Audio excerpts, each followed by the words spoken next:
Дорогие друзья, и мы к вам с новой темой. Темой увлекательной, интересной и вместе с тем очень практичной. Всем привет! Разные жизненные обстоятельства требуют от нас разного поведения и разных психологических реакций. За один день мы с вами можем быть мамой, мужем, женой, дочерью, сыном, работницей на работе, клиентом где-то, мы можем посещать банки, может быть даже каким-то пациентом, и все это требует от нас каких-то разных исполнений, разных ролей. И психологи наблюдали за людьми в разных жизненных ситуациях и пришли к выводу, что структура личности состоит из трех частей: из ребенка, из взрослого, из родителя. И в разных контекстах мы выбираем, как себя вести. По-детски, по-взрослому или становиться, например, мамочкой или папочкой для своего мужа. И все эти три состояния, ребенок, родитель и взрослый, они обязательно должны в нас. Качество всех этих ролей, они должны быть у нас. Нет ничего лишнего, все важно. Но наша задача научиться вовремя переключаться и понимать, как вести себя адекватно в каждой ситуации, в которую мы попадаем. И зачем нам все это знать? Чтобы понимать себя, свое поведение, потому что как мы ведем себя в разных ситуациях, это часто является почвой для конфликта. И мы не понимаем друг друга, потому что не понимаем, почему мы так повели себя.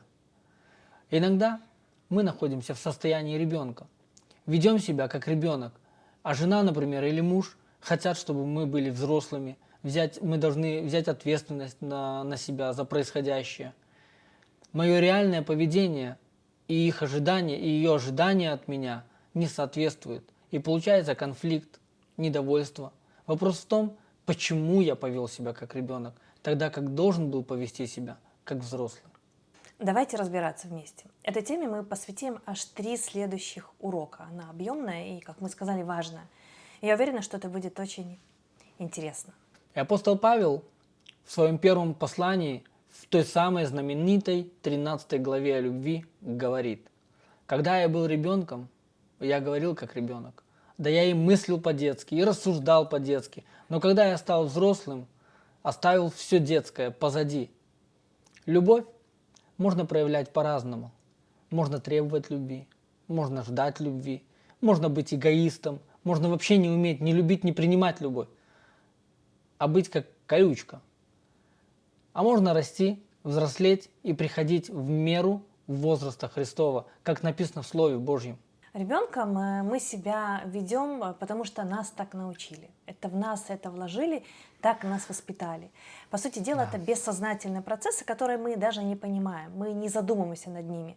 Ребенок – это эмоциональная основа нашей личности, он очень важен.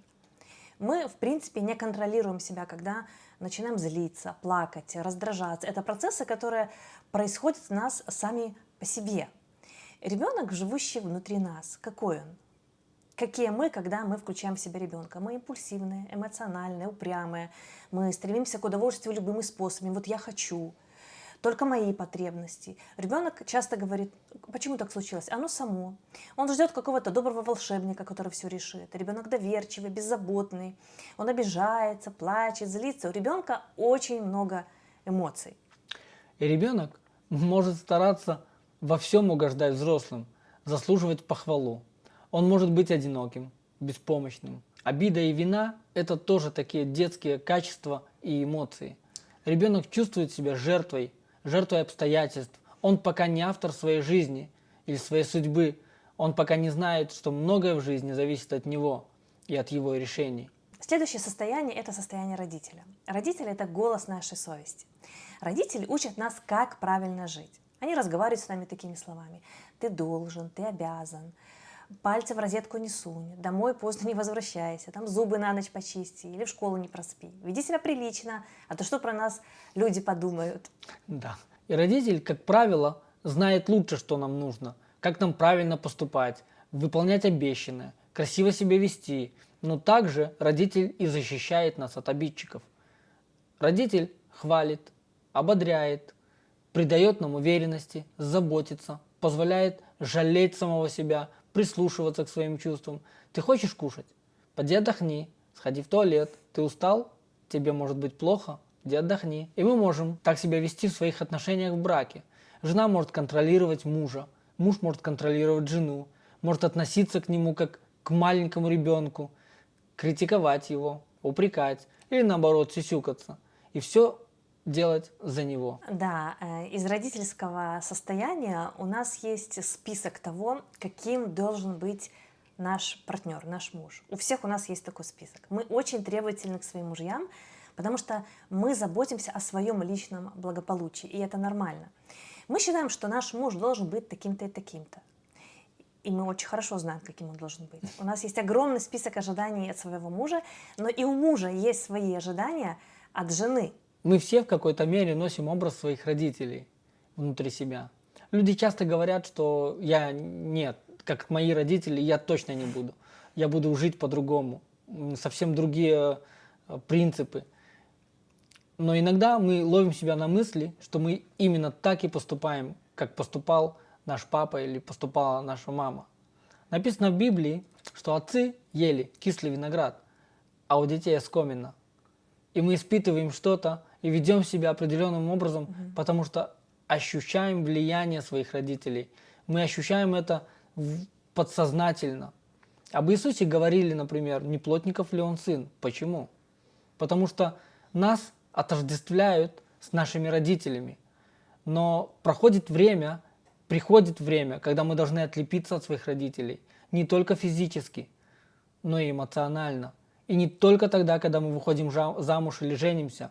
Приходит возраст, определенный возраст, и мы должны отлепиться от своих родителей. Но когда мы выходим замуж или женимся, мы не просто отлепляемся от своих родителей, но мы должны прилепить себя к своей половинке. Мы должны прилепить себя к своему мужу или к своей жене.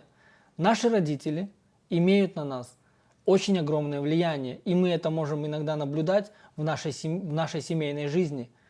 Подсознательно мы начинаем делать то, что делали наши родители в семье. И задача наша – взрослеть и становиться самим собой, самим принимать решения, какими нам быть сейчас и как относиться к своей жене, к детям или к своему мужу. И последнее, третье состояние, в котором мы с вами можем находиться и находимся, и должны находиться чаще всего, это состояние взрослого человека. И взрослый, он логичный, он рациональный, он разумный, ответственный, отделяет эмоции от фактов, всегда в состоянии покоя, способен принимать правильные решения, в отличие от детей, в отличие от состояния ребенка. И это самое неустойчивое состояние. В этом состоянии тяжелее всего остаться. И тяжело отделять чувства от фактов, тяжело планировать, тяжело принимать решения, тяжело действовать. Именно взрослый решает, когда мы выпускаем в свет, образно говоря, своего ребенка, когда мы ведем как дети, когда мы выпускаем в свет своего родителя, когда мы ведем заботливо по отношению к мужу и жене и к другим людям, а когда мы становимся взрослым человеком, независимым и самостоятельным. И опять возвращаемся к Павлу. Апостол Павел говорит: для эллинов я был как эллин, для иудеев я был как иудей. Посмотрите, он умел выбирать, кем и когда ему быть. У него была мудрость, он умел переключаться. В браке нам важно быть всеми тремя своими частями.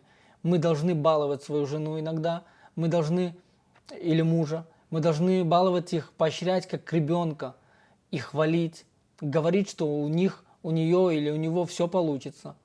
И мы должны простыми быть. Мы должны быть простыми, как ребенок, который умеет радоваться, баловаться, обниматься, позволять обнимать. Мы должны быть и взрослым, который умеет включить эмоции, выключить эмоции, принять решение, взять ответственность на себя. В следующих 2 уроках мы с вами будем разбирать практические ситуации, разыгрывать, которые возникают в каждой семье. Мы будем учиться понимать себя, друг друга и развивать в себе те части нашей личности, ребенка, взрослого и родителя, которые нужны будут для того, чтобы построить гармоничные отношения в своем браке, чтобы вовремя становиться друг для друга тем, кем мы нужны. Посмотрите на нашего снеговичка в этом уроке. У вас есть картинка в форме 3 кругов. Эти круги не накладываются друг на друга, не пересекаются, не мешают друг другу. И в следующем уроке именно этому мы с вами и будем учиться.